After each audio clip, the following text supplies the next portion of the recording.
Bukan sawit versus hutan, tetapi sawit tanpa merusak hutan.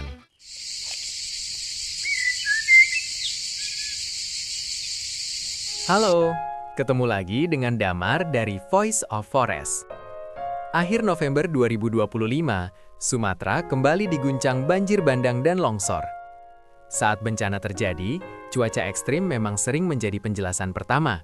Tapi pertanyaan yang lebih penting justru datang setelahnya. Kalau hujannya deras, kenapa dampaknya terasa makin merusak? Disinilah tata kelola lahan ikut masuk ke ruang diskusi, terutama soal konversi hutan menjadi kebun sawit, yang dinilai dapat memperbesar risiko banjir dan longsor. Untuk memahami lebih lanjut masalah sawit dan hutan, mari kita simak penjelasan dari Dr. Insinyur Hari Santoso, IPU, pemerhati lingkungan dan kehutanan.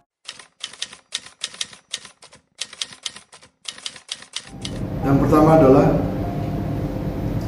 bahwa hutan itu mempunyai peran yang sangat besar terhadap perubahan iklim.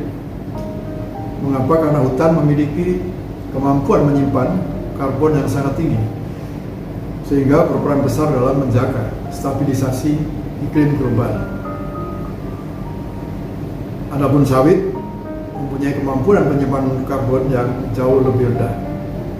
Karena itu, konversi hutan menjadi kebun sawit ini akan melepaskan emisi gas rumah kaca dalam jumlah besar dan dampak jangka panjang yang akan mempengaruhi perubahan iklim secara global.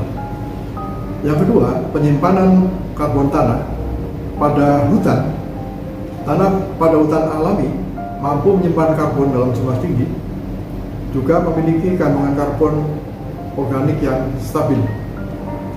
Yang ketiga, hutan mempunyai kemampuan atau kapasitas pengaturan air dan tata air dalam satu siklus hidrologi. Karena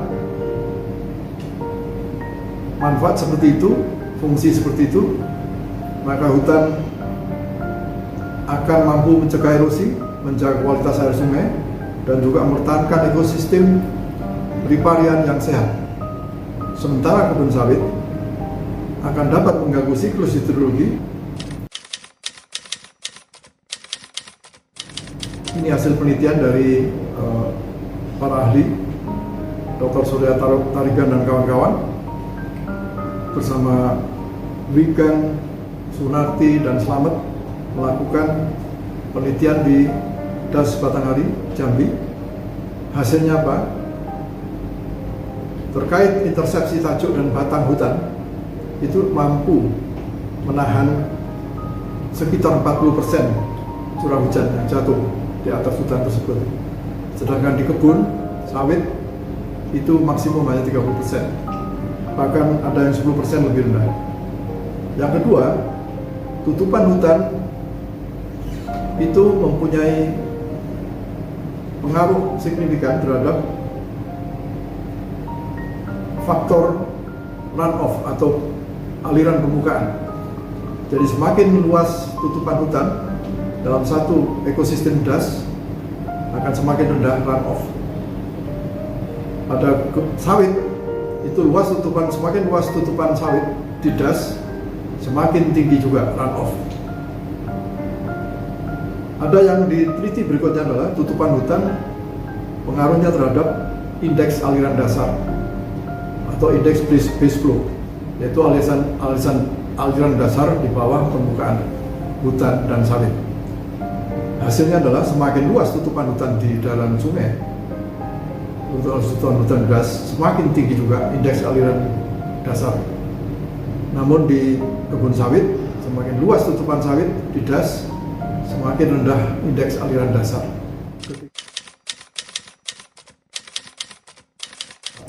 Ketika hutan dikonversi menjadi kebun sawit, monokultur, maka fungsi dari hutan yang tadi sudah digambarkan itu akan menurun drastis, sehingga daya dukung dan daya tampung ekosistem di hulu das untuk meredam curah hujan yang tinggi atau bahkan sangat ekstrim itu akan menurun drastis. Hilangnya fungsi hutan sebagai pengendali daur air kawasan melalui proses hidrologi cikal bakal terjadinya banjir dan longsor. Tidak mudah melakukan ekstensifikasi atau ekspansi baru luas kebun sawit yang dilakukan dengan mendeforestasi atau mendegradasi hutan, apalagi hutan alam, namun mengembangkan atau mengutamakan peremajaan lahan sawit existing yang telah ada, sehingga pendekatannya adalah pendekatan intensifikasi, bukan ekstensifikasi. Kalau ekstensifikasi dilakukan, maka dapat dilakukan pada lahan-lahan terdegradasi, lahan terbuka, untuk mengembangkan sawit, sembari melakukan restorasi ekosistem. Sawit bukan musuh. Ia nyata menyumbang devisa dan ekonomi. Namun hutan alam juga bukan sekedar lahan kosong. Ia adalah sistem perlindungan alami yang diam-diam bekerja menjaga keselamatan publik, terutama di wilayah rentan banjir dan longsor. Karena itu, debat besarnya bukan pro-sawit versus anti-sawit, melainkan bagaimana mengejar target ekonomi tanpa menghapus fungsi ekologis yang selama ini menjadi tameng bencana. Bukan sawit versus hutan, tetapi sawit tanpa merusak hutan. Sawit tetap penting bagi ekonomi, namun hutan adalah fondasi kehidupan dan ketahanan terhadap perubahan iklim. Sampai di sini dahulu, ketemu lagi dengan Damar pada episode yang lain, semoga bermanfaat.